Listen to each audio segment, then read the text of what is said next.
Pronto, pessoal, agora está gravando. Bom dia, vamos continuar nossas aulas de criptologia. Hoje eu vou falar sobre um serviço prestado pela criptologia, que é a integridade. E é um serviço que não precisa de criptografia, tá? Lembra que nós terminamos a aula passada falando sobre a diferença entre criptologia e criptografia. Pois é, isso aqui é um exemplo de que você pode prestar um serviço da criptologia sem a criptografia. Vamos relembrar nossos desenhozinhos aqui, nossos paradigmas. Modificação, então, é um ataque contra a integridade. Isso foi explicado na aula passada. Aqui é só para relembrar. Então, como garantir a integridade de uma mensagem contra modificações intencionais? Olha só, modificações intencionais, ok? Que existem modificações que não são intencionais. A resposta certa seria funções hash, no nosso caso aqui, tá? E qual é uma função hash? Termo novo para vocês, vai fazer parte do vocabulário de vocês agora. Uma função hash recebe como entrada um valor de qualquer tamanho e gera como saída um outro valor limitado, ok? Limitado, chamado de hash ou digesto. Isso é em inglês também, ou no português você vai ter esses dois termos para a saída da função. O digesto, então, ele funciona como um selo de segurança, porque qualquer alteração na entrada gera um valor completamente diferente na saída original. Uma função hash é uma função de mão única. Ela só vai, ela não retorna. Ou seja, não é possível recuperar a mensagem original a partir do digesto. Um exemplo bem rudimentar de função hash é a operação nobis fora. Vamos lembrar lá das nossas aulas de aritmética. Bom, a operação nobis fora, ela recebe como entrada qualquer número, não importa o tamanho. O valor de saída dela é limitado.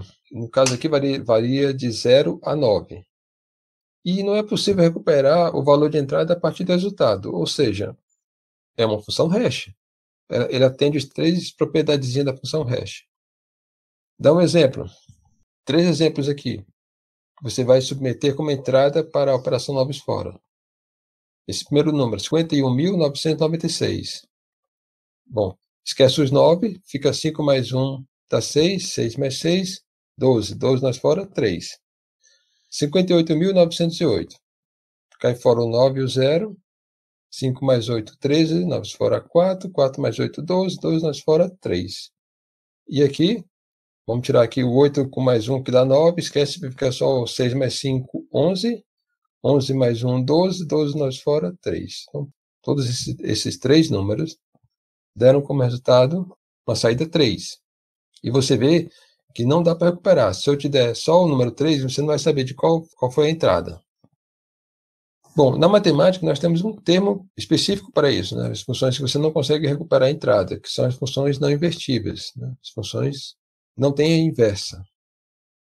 Agora, um termo novo para vocês, colisão. Quando 2 entradas de uma função hash resultam em um mesmo valor de saída, dizemos que houve colisão. No exemplo mostrado na figura, aqueles 3 números, eles colidem. Então, ali temos um exemplo de colisão. Lógico, esse colisão não é um termo da matemática, ok? É um termo da criptologia. Na essência, para que serve mesmo a operação nobis fora?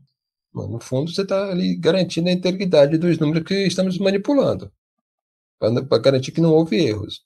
Mas é um procedimento útil contra alterações não intencionais. Quando você erra ali as suas contas sem querer, então você consegue encontrar se houve erro ou não.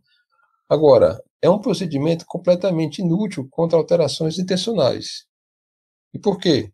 Porque é muito fácil encontrar colisões. Esse é o problema. Como são 10 valores possíveis, de 0 até 9, então é muito fácil encontrar colisões. Então, a função hash boa para a criptologia, né, é uma função hash criptográfica. Esse é o termo técnico que você vai encontrar em livros. Função hash criptográfica. Ela tem que ter outros requisitos. Né? É aquela na qual encontrar colisões é extremamente difícil. Mas o que é extremamente difícil? Nosso termo técnico é intratável. Computacionalmente intratável. Vamos lá.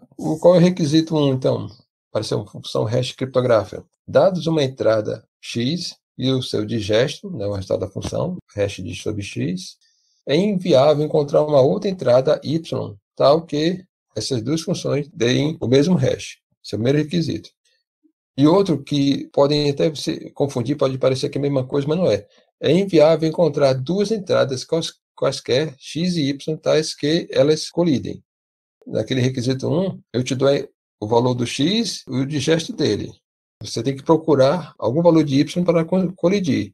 Aqui não. Aqui é mais livre. Assim, você está livre para encontrar um par x e y que colidem. Esse é mais fácil. Agora, as funções hashes criptográficas, elas são muito difíceis de implementar. Elas são até em menor quantidade do que os algoritmos de criptografia, justamente porque elas são muito difíceis. Quando eu comecei a estudar esse assunto, eu achei que fossem algoritmos fáceis, mas eu descobri que não. São muito difíceis. Existem vários que são usados na prática. Agora, o MD5, que foi o primeiro a ser utilizado, hoje ele já não é mais utilizado para a criptologia. Assim, ele pode ser utilizado para verificar a integridade de arquivos quando você baixa um arquivo da internet. Ele ainda é usado nesses casos. Agora, dentro da criptologia, MD5 já caiu fora, porque hoje já é possível encontrar colisões com mais frequência. O SHA-1, ele acabou de sair também. Até uns 3 ou 4 anos atrás ele era utilizado. Acabou a era do SHA-1. Temos agora o SHA-2, que na verdade o SHA-2 é uma família com todos esses algoritmos aí. O SHA-224, SHA-256, SHA-384, SHA-512, e tem esse 512/224, 512/256, uma família. Porque no fundo eles têm no núcleo, é o mesmo algoritmo, só muda o tamanho dos blocos com que ele trabalha e o tamanho da saída. Agora, ele também já está para se aposentar. Então, já está agora, o NIST já está analisando o SHA-3 para escolher esses padrões. O NIST, que é o equivalente ao Inmetro lá nos Estados Unidos, ele faz concursos para escolher quais são as funções hashes criptográficas. Então, vamos lá. Dá um exemplo de valores de digestos. Né? Eu criei 2 arquivos, txt, tá? Arquivos texto, com uma palavra lá dentro, criptografia, somente isso. E eu usei comandos do Linux, que é esse comando cat, ele exibe o conteúdo do arquivo texto. Você olhando, gera a mesma saída, a palavra criptografia. No entanto, eu fiz uma mudança. Ao criar cada um, eu escolhi finais diferentes de linha. Você pode escolher. Pelo menos meus editores de texto aqui no Linux, eu consigo escolher, tá? Não sei no Windows. Mas aqui, você vem aqui, fim de linha, tem aqui Unix ou Linux e tem a outra opção que seria o Windows. Então, para eu defini final de linha Linux e no outro arquivo, final de linha Windows. E só essa mudança, vamos ver o que acontece. Eu uso agora esse outro comando, né, o wc-c, que ele mostra a quantidade de bytes de cada arquivo. E você vê que um está maior do que o outro. Um tem 13 bytes e o outro 14 bytes.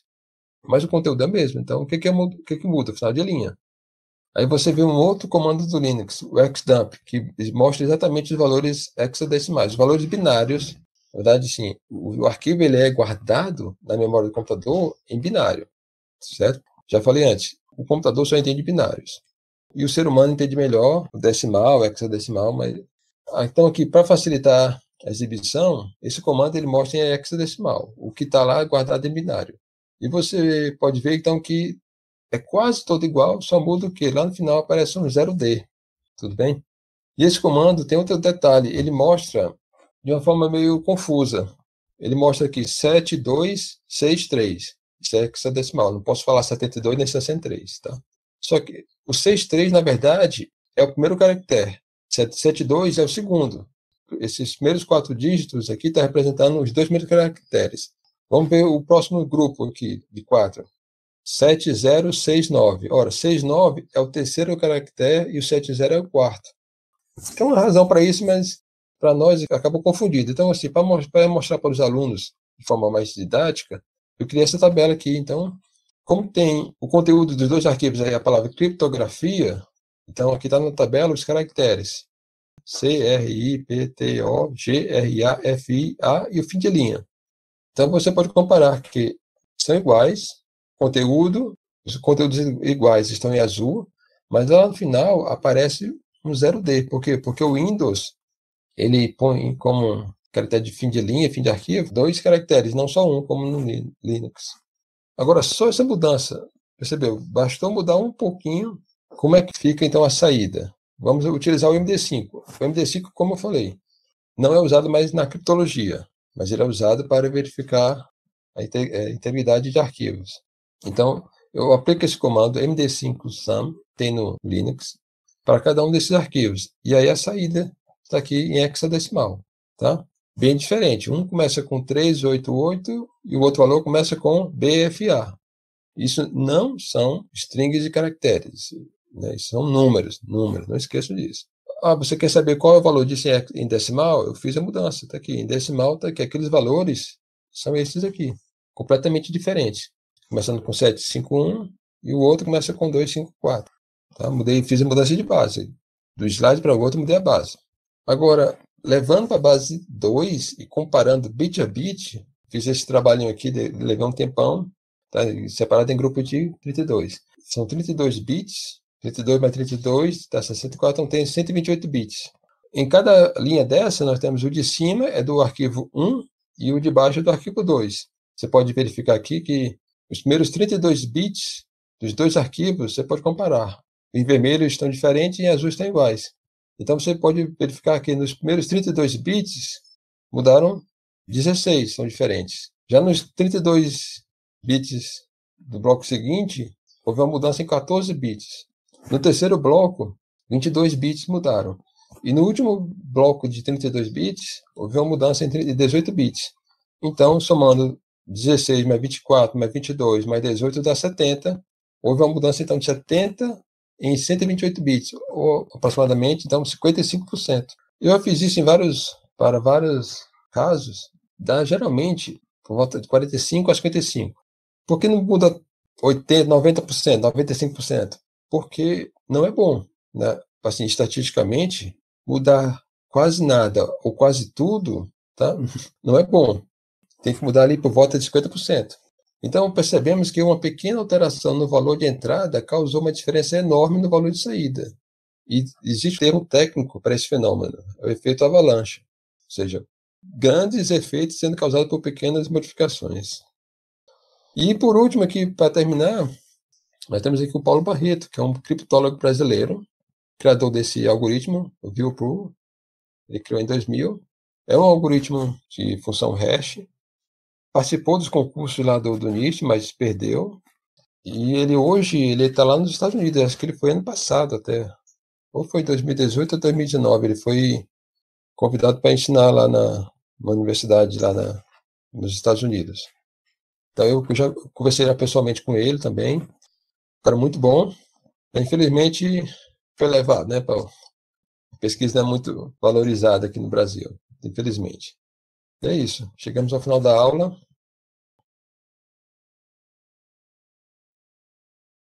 Então, mudar de tela. Só um minuto. Posso mostrar a aplicação? Exemplo para vocês. Estão vendo aqui o Google? Sim, Google Chrome.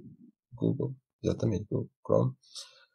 E eu vou colocar aqui, Linux Download. Vem aqui na página do Linux, linux.org. Vamos ver aqui o Ubuntu. Dá um exemplo, poderia ser qualquer um aqui, tá? Mas vamos ver o Ubuntu. Eu tenho aqui o Ubuntu para desktop, que é o que eu me interesso. E tem aqui o download, então vamos fazer aqui o download. Ele vai começar o download e ele vai perguntar, mas eu não quero, porque aqui é só uma demonstração. Tá? Aqui está o tamanho do arquivo, 2,6 GB, é um arquivo muito grande. E você pode levar muito tempo para baixar, e é interessante que você tenha uma confirmação. Será que eu baixei o arquivo corretamente? Será que o arquivo se corrompeu durante o download? É uma dúvida.